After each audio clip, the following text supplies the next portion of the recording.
तो जब हमने इलेक्ट्रिक फील्ड पढ़ लिया था, इलेक्ट्रिक फील्ड से हमें ये पता चल चुका था कि दो चार्जेस एक दूसरे पर किस तरह से इंटरेक्ट करते हैं, किस तरह से फोर्स लगाते हैं। तो हमें ये मालूम पड़ा था कि जो चार्ज होता है वो अपने आसपास कुछ क्रिएट करता है जिसे हम इलेक्ट्रिक फील्ड कहते हैं, और वो इलेक्ट्रिक फील्ड दूसरे चार्ज के ऊपर क्या लगाती है, फोर्स एग्जर्ट करती है।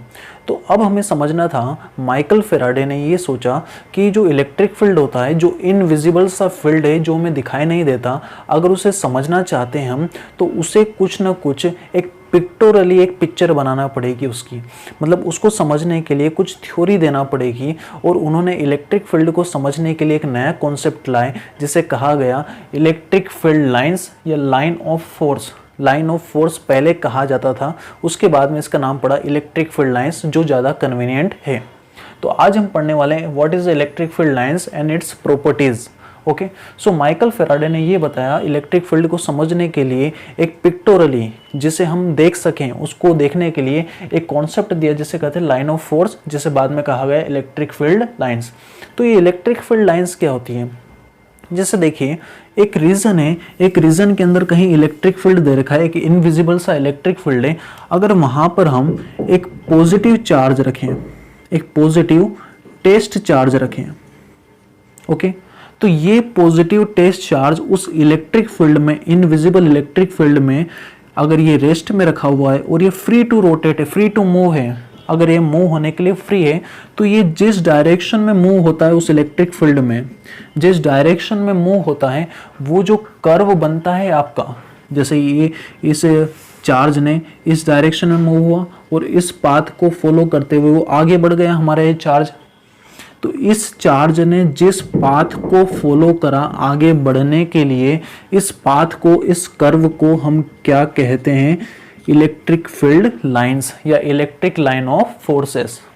So what is an electric line of forces? जब किसी पॉजिटिव चार्ज को इलेक्ट्रिक फील्ड में रखा जाता है तो वो इलेक्ट्रिक फील्ड इस पॉजिटिव चार्ज के ऊपर फोर्स लगाती है और उस फोर्स के कारण ये जो चार्ज है उसी डायरेक्शन में बढ़ने लगता है। तो ये चार्ज जिस पाथ को फॉलो करता है, जिस कर्व को फॉलो करता है आगे बढ़ने के लिए, उस कर्व को हम क्या बोलते हैं? इलेक्ट्रिक लाइन ऑफ फोर्स या इलेक्ट्रिक फील्ड लाइंस। तो देखिए इसकी डेफिनेशन क्या होगा?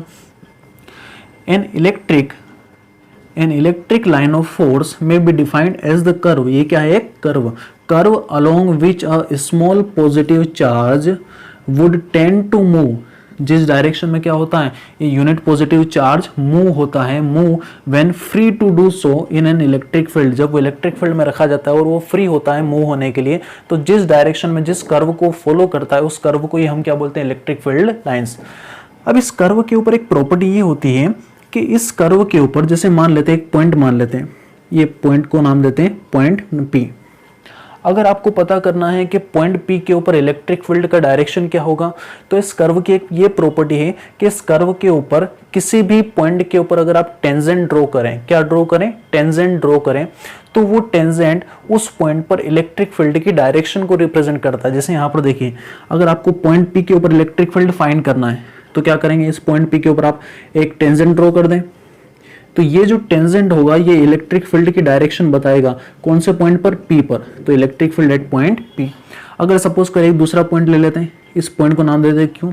आपने कहा कि बताओ क्यू पे कितना इलेक्ट्रिक फील्ड होगा, इलेक्ट्रिक फील्ड की डायरेक्शन क्या होगी? तो अगर मुझे इलेक्ट्रिक लाइन ऑफ फोर्स पता है तो इस पॉइंट क्यू के ऊपर मैं टेंजेंट ड्रॉ करूंगा, एक लाइन ड्रॉ करूंगा जो उसको छूते हुए जाएगी। ये जो लाइन होगी, इस लाइन की जो डायरेक्शन होगी, उसी को हम क्या कहेंगे? ये पॉइंट क्यू के ऊपर इलेक्ट्रिक फील्ड का डायरेक्शन है, इस डायरेक्शन में। ओके, तो ये जो होता है, ये कर्व होता है और इसकी एक प्रॉपर्टी याद रखिएगा, the tangent drawn at any point on the curve. किसी भी पॉइंट के ऊपर जब टेंजेंट ड्रॉ किया जाता है तो वो टेंजेंट उस पॉइंट पर इलेक्ट्रिक फील्ड की डायरेक्शन को रिप्रेजेंट करता है। तो हमने अब इलेक्ट्रिक फील्ड देख चुके हैं कि इलेक्ट्रिक फील्ड लाइंस क्या होती है, ये क्यों होती है। अब 2 पॉइंट और याद रखने चाहिए यहाँ पर कि इलेक्ट्रिक फील्ड लाइंस जो होती है, ये electric field lines imaginary curve हैं। Electric field lines imaginary curve हैं, ये रियल में नहीं होती। हमने केवल इलेक्ट्रिक फील्ड को समझने के लिए इस तरह का एक नया कॉन्सेप्ट लाया जिसे इलेक्ट्रिक फील्ड लाइंस कहते हैं। तो electric field lines is an imaginary curve. Imaginary curve, मगर जिस चीज़ को ये रिप्रेजेंट करती है वो रियल है। इलेक्ट्रिक फील्ड लाइंस किसको रिप्रेजेंट करने के लिए यूज़ कर रहे हैं? इलेक्ट्रिक फील्ड लाइंस को यूज़ कर रहे हैं हम इलेक्ट्रिक फील्ड को समझने के लिए। तो याद रखिए यहाँ पर इलेक्ट्रिक फील्ड लाइंस आपका इमेजिनरी है, मगर जिसको ये रिप्रेजेंट करती है वो रियल है। इलेक्ट्रिक फील्ड क्या होती है? ये रियल होती है, हमने देखा था कल। ओके, तो अब हम इसकी कुछ प्रॉपर्टीज देखने वाले हैं कि properties of electric field lines. पहली प्रॉपर्टीज इलेक्ट्रिक फील्ड लाइंस की, जो हमारा इलेक्ट्रिक फील्ड लाइंस होता है, तो लिखते हैं यहाँ पर electric field lines are continuous smooth curve without any breaks। तो समझते हैं पहला पॉइंट क्या लिखा हमने। पहली प्रॉपर्टीज इलेक्ट्रिक फील्ड लाइंस की, इलेक्ट्रिक फील्ड लाइंस कैसे होती? कंटिन्यूस स्मूथ कर्व होते हैं। जैसे हमने देखा कि कंटिन्यूस स्मूथ कर्व बनता है। स्मूथ मतलब यहाँ पर जरा से भी कोई शार्प पॉइंट नहीं होंगे, और विदाउट एनी ब्रेक्स, इसमें किसी तरह का ब्रेकेज नहीं आएगा। ओके, तो electric field lines is what? Electric field lines are smooth continuous curve without any breaks. इस तरह के कोई ब्रेक्स या फिर इस तरह के कोई शार्प ये नहीं आएंगे। ये यहाँ पर क्या आ गया? कंटिन्यूस नहीं, स्मूथ नहीं है यहाँ पर, ठीक है। तो इस तरह का होगा continuous smooth curve without any breaks. तो ये हमने देखा इलेक्ट्रिक फील्ड लाइंस। अब दूसरा पॉइंट देखते हैं इसका। देखिए इलेक्ट्रिक फील्ड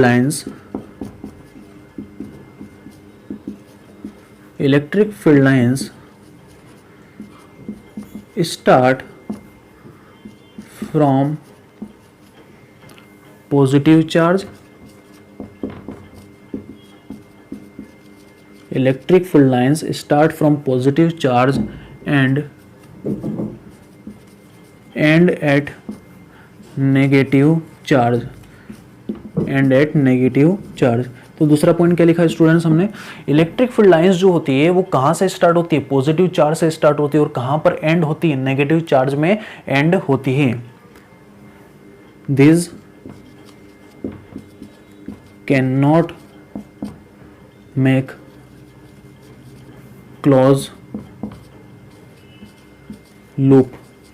ये एक बंद लूप नहीं बनाती, क्लोज लूप नहीं बनाती। जैसे यहाँ पर देखिए जो इलेक्ट्रिक फील्ड लाइंस होती है, जैसे यहाँ पर देखिए एक पॉजिटिव चार्ज रखा है, तो इस पॉजिटिव चार्ज से इलेक्ट्रिक फील्ड लाइंस बाहर की तरफ निकलती है, और नेगेटिव चार्ज में इलेक्ट्रिक फील्ड लाइंस अंदर की तरफ एंटर करते हैं। दोनों का डायग्राम बनाते हैं। तो पॉजिटिव चार्ज से इलेक्ट्रिक फील्ड लाइंस बाहर की डायरेक्शन में निकलेगी इस तरह से,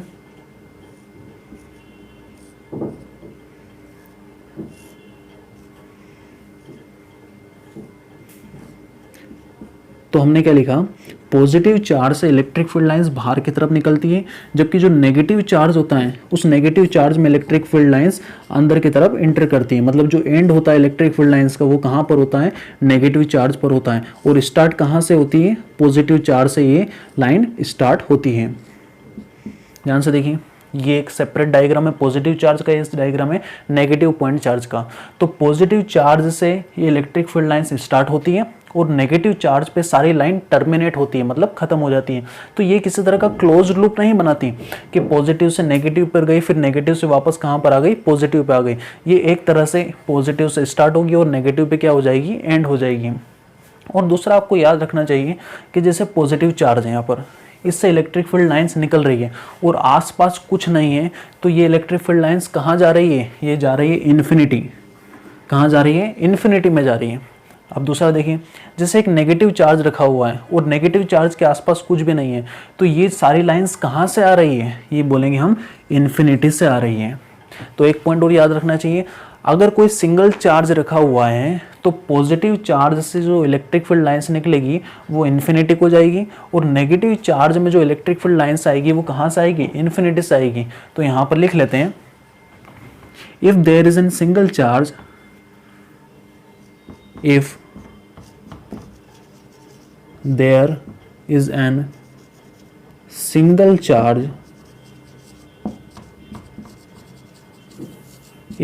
single charge, then lines start और एंड एट इन्फिनिटी। तो ये लाइन जो स्टार्ट होती है और एंड होती है कहाँ पर होती है? इन्फिनिटी पे होती है।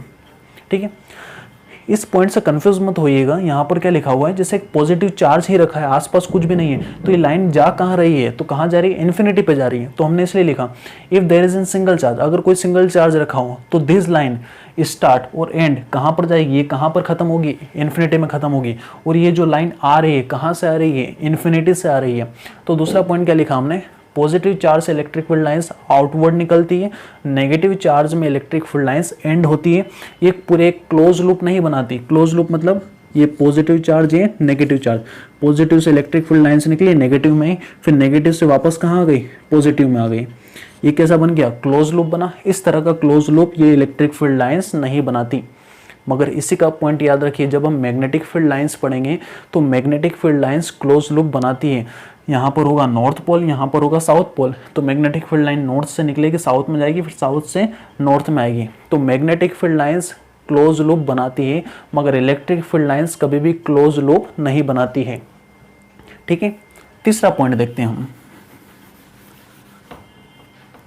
Third point.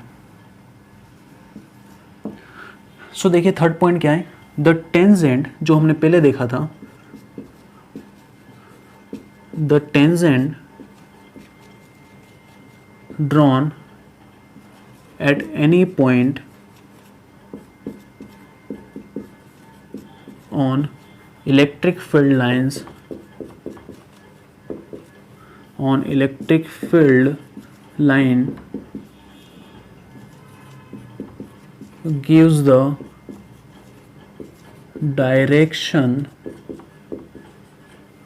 of electric field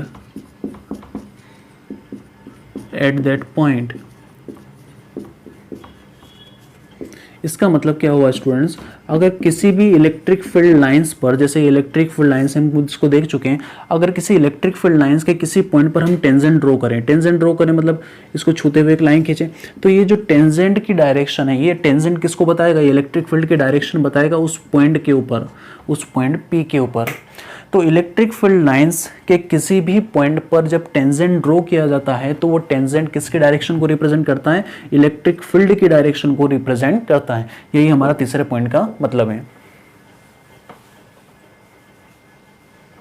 इसके बाद में देखते हैं students fourth point.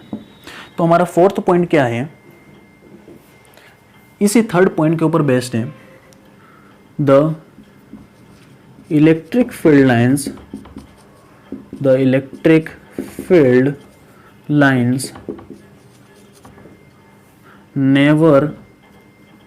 electric field lines never intersect each other, never intersect each other।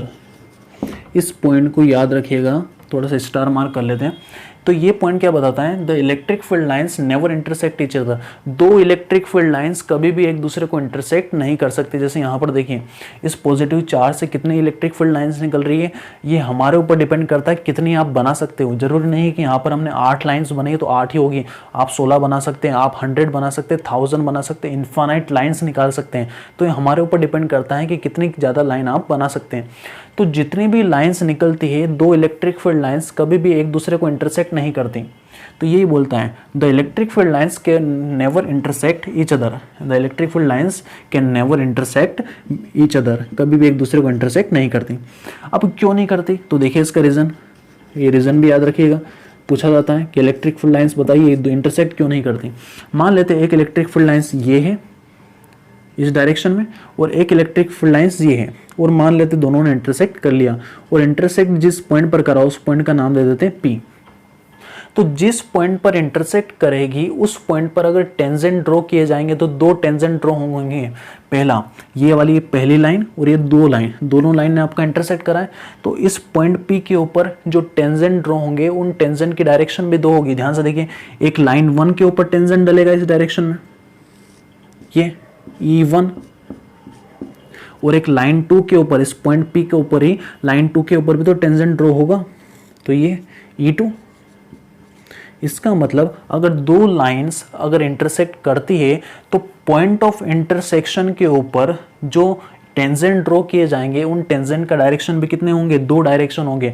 और दो डायरेक्शन होंगे इसका मतलब एक पॉइंट पर इलेक्ट्रिक फील्ड के डायरेक्शन कितनी है, दो डायरेक्शन है, जो कि पॉसिबल नहीं है, विच इज नॉट पॉसिबल, ये पॉसिबल नहीं है। किसी भी पॉइंट पर इलेक्ट्रिक फील्ड का डायरेक्शन एक ही हो सकता है, या तो इधर होगा या फिर इधर होगा।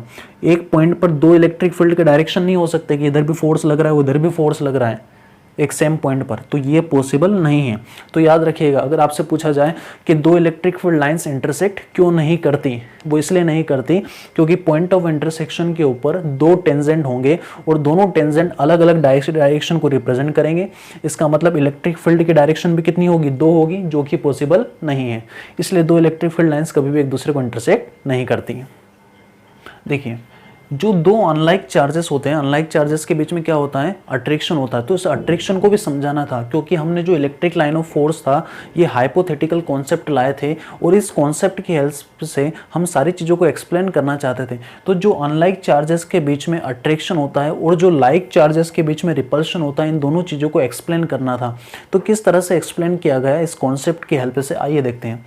The electric field lines have a tendency, ये जो इलेक्ट्रिक फील्ड लाइन्स होती है इसमें एक टेंडेंसी होती है। टेंडेंसी किस टाइप की होती है, ये कॉन्ट्रैक्ट होना चाहती है लेंथ वाइज। जैसे ध्यान से देखिए, यहाँ पर हमने सबसे पहले डायग्राम बनाया है, ये पॉजिटिव चार्ज और नेगेटिव चार्ज पॉइंट चार्ज है। पॉजिटिव चार्ज से इलेक्ट्रिक फील्ड लाइंस बाहर की तरफ निकलेगी आउटवर्ड, और नेगेटिव चार्ज में इलेक्ट्रिक फील्ड लाइंस अंदर की तरफ एंटर होगी। जो दूसरा पॉइंट देखा था, electric field line start from positive charge and end at negative charge.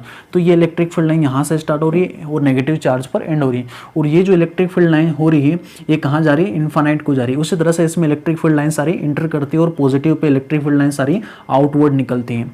तो ये देखिए, जो इलेक्ट्रिक फील्ड लाइन्स होती है ये कॉन्ट्रैक्ट होना चाहती है। क्या होती है, टेंडेंसी टू कॉन्ट्रैक्ट। इनमें जो नेचर होता है कॉन्ट्रैक्ट मतलब सिकुड़ने का नेचर होता है। और कैसे सिकुड़ती है, लेंथ वाइज। लेंथ वाइज का मतलब है, ध्यान से देखिए ये इलेक्ट्रिक फील्ड लाइंस को, ये इलेक्ट्रिक फील्ड लाइंस अभी ऐसे है, यहाँ पर पॉजिटिव चार्ज और यहाँ पर नेगेटिव चार्ज है, तो एक कॉन्ट्रैक्ट होना चाहती है। जब एक कॉन्ट्रैक्ट होगी तो दोनों चार्ज पास पास में आ जाएंगे। इसका मतलब इन दोनों के बीच में क्या होगा, अट्रैक्शन फोर्स लगेगा।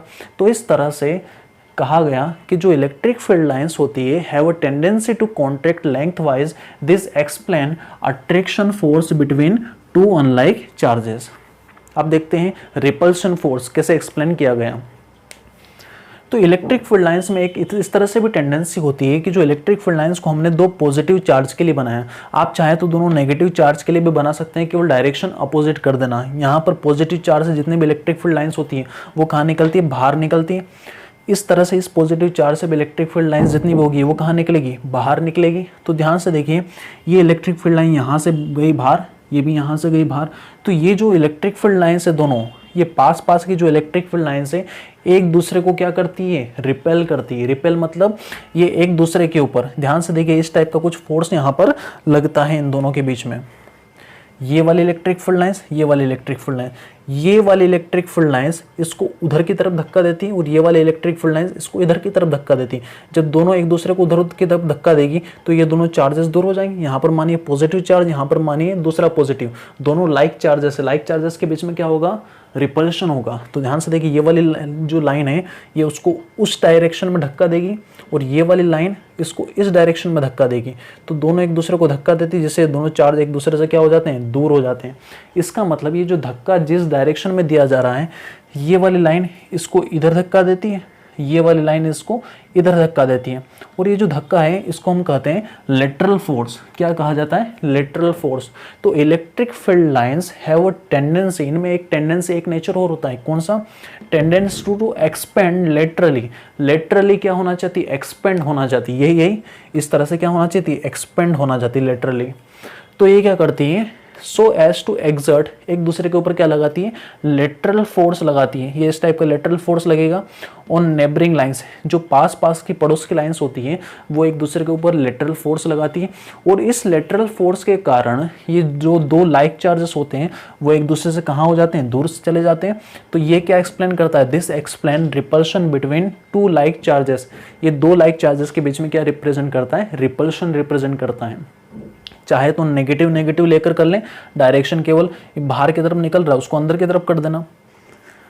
तो इस तरह से हमने दो पॉइंट को समझा, अट्रैक्शन क्यों होता है और रिपल्शन क्यों होता है। अट्रैक्शन इसलिए होता है क्योंकि कॉन्ट्रैक्ट होना चाहती लेंथ वाइज, और रिपल्शन इसलिए होता है क्योंकि ये क्या होती है, लेटरली फोर्स लगाती है नेबरिंग लाइंस के ऊपर। ये जो पड़ोस की लाइन है इन दोनों के ऊपर लेटरल क्या लगाती है, फोर्स एग्जिट करती है, और ये एक्सपेंड होना चाहती है लेटरली, इसके कारण इसमें क्या होता है, रिपल्शन होता है।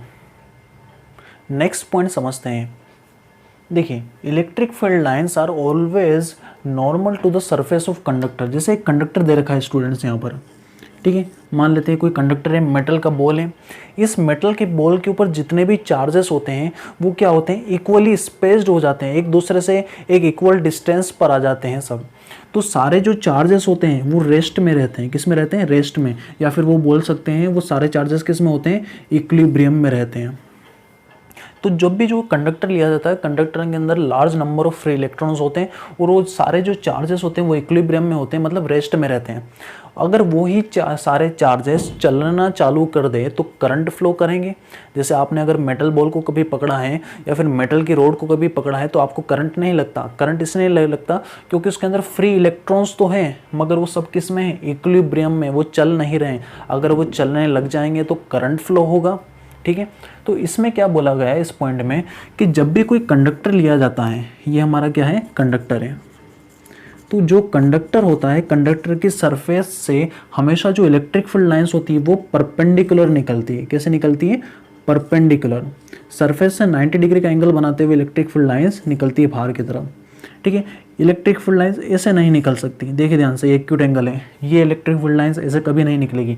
Electric field lines are always emerges from the surface of conductor is normal या परपेंडिकुलर। तो लिखा हमने, electric field lines are always normal to the surface of conductor. Conductor के अंदर जो चार्जेस होते हैं वो कैसे होते हैं, इक्विलिब्रियम में रहते हैं। इक्विलिब्रियम मतलब रेस्ट में रहते हैं। अगर मान लेते हैं, इसमें भी हम क्या करते हैं, मान लेते हैं कि अगर इलेक्ट्रिक फील्ड लाइंस नॉर्मल ना रहकर अगर मान लेते कुछ एंगल बनाए, 50 का एंगल बनाए, 60 का बनाए, 30 का बनाए, जैसे मान लेते ये वाली इलेक्ट्रिक फील्ड लाइंस, अगर इलेक्ट्रिक फील्ड लाइंस ऐसे निकल रही है, ठीक है, नॉर्मल नहीं है, तो इस इलेक्ट्रिक फील्ड लाइंस के दो कंपोनेंट करेंगे हम। यहाँ पर क्या करेंगे, दो कंपोनेंट होंगे। एक कंपोनेंट इस डायरेक्शन में होगा, मान लेते हैं एंगल थीटा है तो एक डायरेक्शन इधर होगा तो बनेगा ई कॉस थीटा, और एक कंपोनेंट इस डायरेक्शन में होगा, ये बनेगा ई साइन थीटा। ये रीज़न जरूर याद रखिएगा, कोई पूछ लेता है कि बताइए कंडक्टर के जो सरफेस से इलेक्ट्रिक फील्ड लाइंस नॉर्मल ही क्यों निकलती है। नॉर्मल निकलने का ये रीज़न है, अगर मान लेते इलेक्ट्रिक फील्ड लाइंस कुछ एंगल बनाते हुए निकले उस सरफेस से, इस तरह से टेढ़ी निकल रही है, तो इसके दो कंपोनेंट होंगे। एक कंपोनेंट होगा ई कोस थीटा, एक कंपोनेंट होगा ई साइन थीटा। तो ई कोस थीटा वाला कंपोनेंट, आपको पता है कि इलेक्ट्रिक फील्ड लाइंस क्या लगाती है, फोर्स लगाती है। अगर यहाँ पर कोई चार्ज है, मान लेते चार्ज क्यू है, तो इसके ऊपर फोर्स लगाएगी ई कोस थीटा इस डायरेक्शन में, तो ये चार्ज चलना चालू कर देगा। अगर चार्ज चलेगा, यहाँ पर क्या होंगे, चार्ज फ्लो करना स्टार्ट कर देंगे। अगर चार्ज फ्लो करेगा तो क्या बहेगा, करंट बहना स्टार्ट हो जाएगा, जो कि पॉसिबल नहीं है। आया समझ में स्टूडेंट्स? तो इसलिए करंट नहीं बहेगा, इसलिए हम मानते हैं कि इलेक्ट्रिक फील्ड लाइंस हमेशा किसी कंडक्टर की सरफेस से कैसे निकलती है, परपेंडिकुलरली या normal to the surface of conductor. Okay, so electric field lines emerges from the surface of conductor is always normal. अगर नॉर्मल नहीं होगी तो चार्जेस चलने लगेंगे, चार्जेस चलेंगे तो करंट बहेगा, जो कि पॉसिबल नहीं है। तो इस पॉइंट को याद रखिएगा। नेक्स्ट पॉइंट देखते हैं। नेक्स्ट पॉइंट क्या है यहाँ पर स्टूडेंट्स, देखिए, the electric field lines do not pass through conductor. जो इलेक्ट्रिक फील्ड लाइंस होती है कभी भी कंडक्टर के अंदर इंटर नहीं करती है। जैसे मान लेते हैं ये आपका कंडक्टर है, ये आपका कोई मान लेते हैं स्क्वायर, ये स्क्वायर की मेटल का एक क्यूब है, तो यहाँ पर जैसे इलेक्ट्रिक फील्ड लाइंस ऐसे आ रही है, इधर से इलेक्ट्रिक फील्ड लाइंस इस तरह से आ रही है, तो इलेक्ट्रिक फील्ड लाइंस कभी भी कंडक्टर के अंदर इंटर नहीं करती। इलेक्ट्रिक फील्ड लाइंस ऐसे बाहर से निकल जाएगी। तो इलेक्ट्रिक फील्ड लाइंस, यहाँ पर क्या लिखा, the electric field lines do not pass through conductor. कभी भी इलेक्ट्रिक फील्ड लाइंस कंडक्टर के अंदर इंटर नहीं करती या कंडक्टर से पास नहीं होती, pass through conductor. This shows that अगर इलेक्ट्रिक फील्ड लाइंस अंदर इंटर नहीं करेगी तो अंदर इलेक्ट्रिक फील्ड कितनी होगी, जीरो होगी। क्योंकि यहाँ पर कोई फील्ड लाइंस है ही नहीं। अगर फील्ड लाइन नहीं है तो हम टेंजेंट ड्रॉ नहीं कर सकते, अगर टेंजेंट ड्रॉ नहीं कर सकते तो अंदर कुछ नहीं है, तो कि अंदर इलेक्ट्रिक फील्ड कितना होगा, 0। तो आप हमेशा याद रखिएगा कि कंडक्टर के अंदर इलेक्ट्रिक फील्ड कितना होता है, 0 होता है, जिसको हम आगे पढ़ेंगे इलेक्ट्रोस्टैटिक शील्डिंग नाम से, ठीक है। तो ये याद रखिएगा, इलेक्ट्रिक फील्ड लाइंस कभी भी कंडक्टर के अंदर इंटर नहीं करती, तो inside a conductor electric field inside a conductor is what, 0, ठीक है। नेक्स्ट पॉइंट देखते हैं। नेक्स्ट पॉइंट क्या दे रखा है, अगर इलेक्ट्रिक फील्ड लाइंस पास पास में होगी तो वहाँ पर इलेक्ट्रिक फील्ड ज़्यादा होगी, अगर इलेक्ट्रिक फील्ड लाइंस दूर दूर होगी तो वहाँ पर इलेक्ट्रिक फील्ड क्या होगी, कमज़ोर होगी। जैसे इसको यहाँ पर देखिए, एक पॉजिटिव चार्ज रखा है यहाँ पर हमने, इस पॉजिटिव चार्ज से कुछ इलेक्ट्रिक फील्ड लाइंस निकाल रहे हैं हम, इस तरह से देखिए यहाँ पर,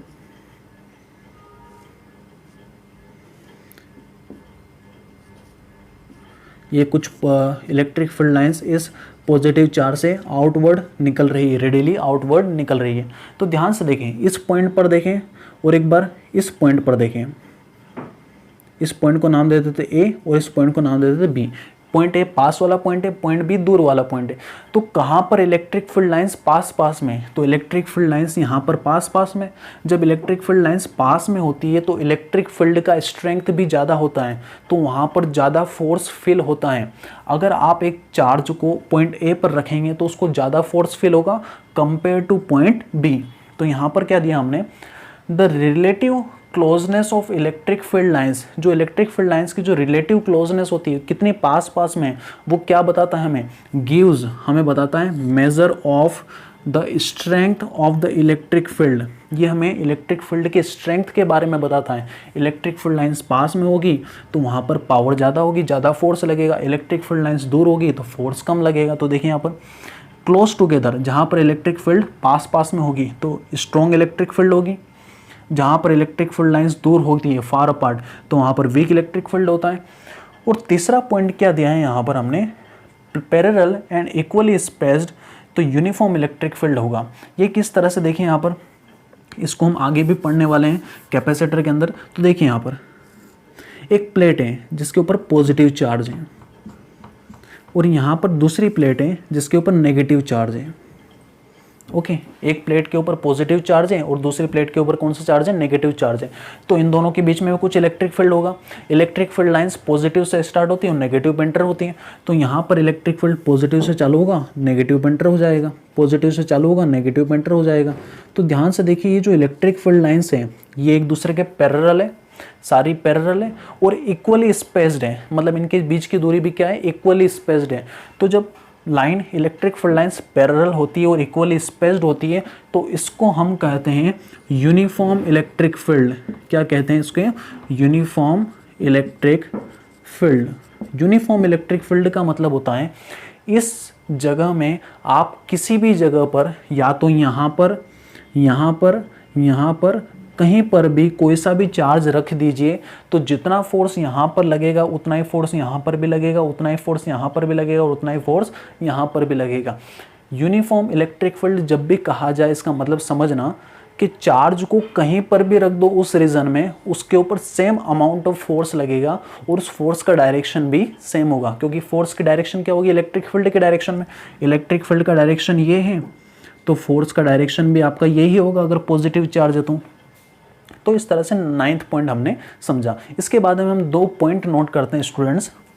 देखिए क्या नोट करना है हमें, हमने 9 प्रॉपर्टीज पढ़ी, उस प्रॉपर्टी के बाद में 2 पॉइंट आपको जरूर याद रखना चाहिए कि electric field lines hypothetical concept है। इलेक्ट्रिक फील्ड लाइंस जो होती है वो एग्जिस्ट नहीं करती, बट इलेक्ट्रिक फील्ड लाइंस को जो लाया गया, इलेक्ट्रिक फील्ड लाइंस को, इलेक्ट्रिक फील्ड को समझने के लिए इलेक्ट्रिक फील्ड लाइंस का कॉन्सेप्ट लाया गया।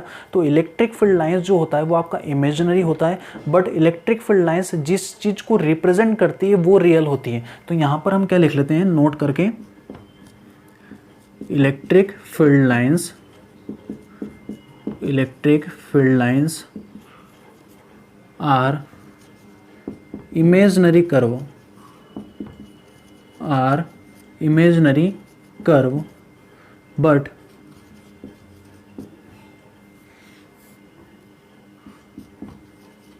they represent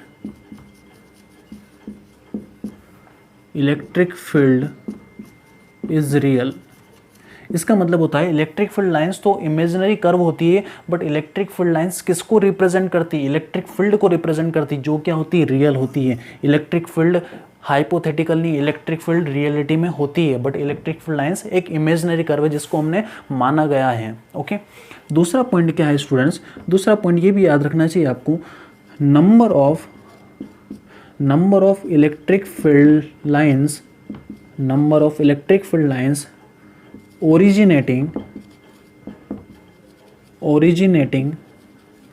or terminating is directly proportional to the magnitude of charge। इसका मतलब क्या हुआ? देखिए समझिए, यहाँ पर इसको हम इस तरह से समझते हैं, जैसे यहाँ पर हमने 1 कूलम चार्ज रखा है, +1 कूलम चार्ज रखा है, तो इस +1 कूलम से कितने इलेक्ट्रिक फील्ड में निकाल सकता हूँ या कितने इलेक्ट्रिक फील्ड लाइंस में बना सकता हूँ, ये मेरी कैपेसिटी के ऊपर डिपेंड है कि कितनी लाइंस बना सकता हूँ। इससे मैं अनंत लाइन भी बना सकता हूँ। ठीक है, मान लेते हैं 1 कूलम चार्ज से मैंने 4 लाइन बनाई। कितनी लाइन बनाई स्टूडेंट्स? 4 लाइन। तो जब मैं 2 कूलम चार्ज के लिए लाइन्स ड्रॉ करूँगा, 2 कूलम, ये जो 2 कूलम चार्ज है इसका डबल है, तो जितनी लाइन इससे ड्रॉ करने वाला हूँ वो इसकी डबल होगी। क्या होगी? डबल होगी। तो इससे कितनी लाइन ड्रॉ करना पड़ेगी मुझे? 8 लाइन ड्रॉ करना पड़ेगी स्टूडेंट्स। क्यों? क्योंकि हमने इसका रीज़न लिखा है ऊपर। इससे कितनी लाइन ड्रॉ करना पड़ेगी आपको? 8 लाइन ड्रॉ करना पड़ेगी। तो देखिए इसका मतलब क्या होता है, number of electric field lines originating और टर्मिनेटिंग, जितनी इलेक्ट्रिक फील्ड लाइंस निकलती है या जितनी खत्म होती है, जैसे पॉजिटिव चार्ज है तो निकल रही है, यहाँ से ओरिजिनेट हो रहा है, अगर नेगेटिव चार्ज होता तो सारी इलेक्ट्रिक फील्ड लाइंस यहाँ पर टर्मिनेट होती। तो जितनी इलेक्ट्रिक फील्ड लाइंस ओरिजिनेट होती है, टर्मिनेट होती है, वो किसके प्रोपोर्शनल होती हैं? Is proportional to the magnitude of charge. जितना बड़ा चार्ज होगा उतनी ज़्यादा इलेक्ट्रिक फील्ड लाइंस निकलने वाली। अगर आप 1 कूलम से 4 इलेक्ट्रिक फील्ड लाइंस निकाल रहे हो तो आपको 2 कूलम चार्ज से कितने निकालनी पड़ेगी? 8 निकालनी पड़ेगी। इस तरह से आपको याद रखना चाहिए।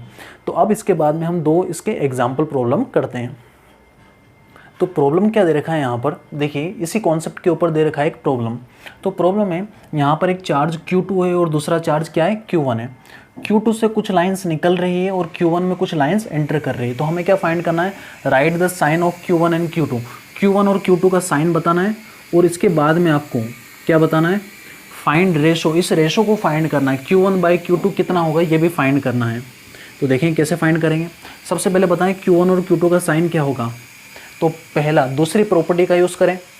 Q2 से लाइंस बाहर की तरफ निकल रही है, अगर लाइन बाहर की तरफ निकलेगी तो अंदर कौन सा चार्ज होगा? पॉजिटिव चार्ज होगा। मतलब Q2 कौन सा चार्ज है आपका? पॉजिटिव है। और जिसमें लाइन टर्मिनेट होती है, जिसमें लाइन एंड होती है, उसको कौन सा चार्ज बोलते हैं? Negative charge. तो Q1 कौन सा हो जाएगा? नेगेटिव चार्ज हो जाएगा। अब रेशो फाइंड करना है Q1/Q2। अब रेशो कैसे फाइंड करेंगे? रेशो तो तब फाइंड करते हैं जब इन दोनों का मैग्नीट्यूड दे रखते हैं। अगर ये 2 कॉलम होता, ये 6 कॉलम होता तो 2/6 1/3 हो जाता। मगर यहाँ पर इस प्रॉपर्टी का यूज़ करते हुए आपको ये रेशो बताना है। तो ध्यान से देखिए क्या करेंगे। यहाँ पर हमने क्या पढ़ा? जितनी लाइंस निकलती है वो किसके प्रोपोर्शनल होती है? मैग्नीट्यूड ऑफ चार्ज के। जितना बड़ा चार्ज होगा उतनी ज़्यादा लाइंस निकलेगी। गिनिए Q2 से कितनी लाइंस निकल रही है? Q2 से लाइंस निकल रही है 3, 6 और 9। तो Q2 से लाइन निकल रही है 9। और Q1 में कितनी लाइंस इंटर कर रही है? तो Q1 में कितनी लाइन इंटर कर रही है? 3। तो Q1 में लाइन इंटर करा 3 और Q2 से कितनी लाइन निकली? 9। तो ध्यान से देखें, जितने लाइंस निकलती है वो किसके प्रोपोर्शनल होता है? मैग्नीट्यूड ऑफ चार्ज के मैग्नीट्यूड के प्रोपोर्शनल हो सकता है। तो आप Q1 की जगह 3 रख सकते हैं, Q2 की जगह कितना रख सकते हैं? 9। कितनी लाइंस निकली? कितनी लाइंस एंटर करी Q1 में? 3।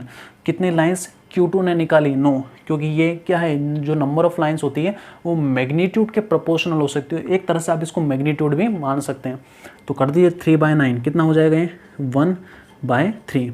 तो 1/3 रेशो कितना होगा? 1:3। तो ये 1:3 का होगा। इसका मतलब अगर Q1 के ऊपर 1 कूलम चार्ज रखें तो Q2 के ऊपर कितना चार्ज रखना पड़ेगा?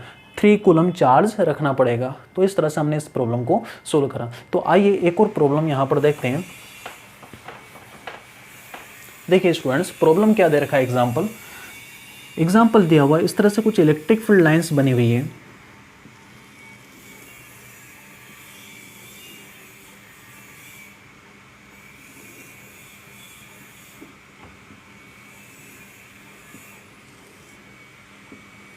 इस तरह से कुछ इलेक्ट्रिक फील्ड लाइंस बनी हुई है और दो पॉइंट दिए गए हैं, एक पॉइंट नंबर बी और इसको पॉइंट नंबर ए। और आपको कहा गया है कि पॉइंट नंबर ए के ऊपर जो इलेक्ट्रिक फील्ड है, इलेक्ट्रिक फील्ड एट पॉइंट ए, ये दे रखा है 40 न्यूटन पर कूलाम। कितना दे रखा है? 40 न्यूटन पर कूलाम। तो ए पॉइंट पर इलेक्ट्रिक फील्ड दे रखा है 40 न्यूटन पर कूलाम। आपको फाइंड करना है, क्या फाइंड करना है? देखिए यहाँ पर electric field at point B, point B के ऊपर इलेक्ट्रिक फील्ड फाइंड करना है। और इसके बाद में क्या कैलकुलेट करना है? Calculate the force on proton. अगर एक प्रोटॉन को पॉइंट बी के ऊपर रखा जाए तो कितना फोर्स फील करेगा? Calculate the force on proton if it is placed at point B. तो दो चीज़ें कैलकुलेट करना है। तो देखिए किस तरह से इस चीज़ को कैलकुलेट किया जाएगा। तो आपको पॉइंट बी के ऊपर इलेक्ट्रिक फील्ड भी निकालना है और पॉइंट बी के ऊपर अगर एक प्रोटॉन रख दिया जाए जिसके ऊपर चार्ज कितना होता है 1.6 × 10⁻⁻19 कूलम, तो कितना फोर्स वो फील करेगा। तो आपको यहाँ पर भी एक इलेक्ट्रिक फील्ड लाइंस की प्रॉपर्टी यूज़ करना है। ध्यान से देखिए यहाँ पर इलेक्ट्रिक फील्ड लाइंस पास में, और इस क्वेश्चन में ये भी दे रखा है कि ये जो दो पार्ट हैं, ये लेफ्ट पार्ट और ये राइट पार्ट, लेफ्ट पार्ट में जो डिस्टेंस है, सेपरेशन है, वो डबल है इस सेपरेशन के।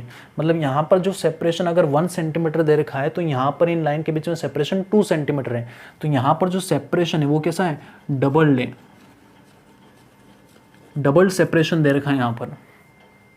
तो आप यहाँ पर क्या यूज़ करेंगे? इलेक्ट्रिक फील्ड की प्रॉपर्टी। तो हमने देखा है कि अगर इलेक्ट्रिक फील्ड लाइंस पास में होगी तो वहाँ पर इलेक्ट्रिक फील्ड ज़्यादा लिखा जाएगा।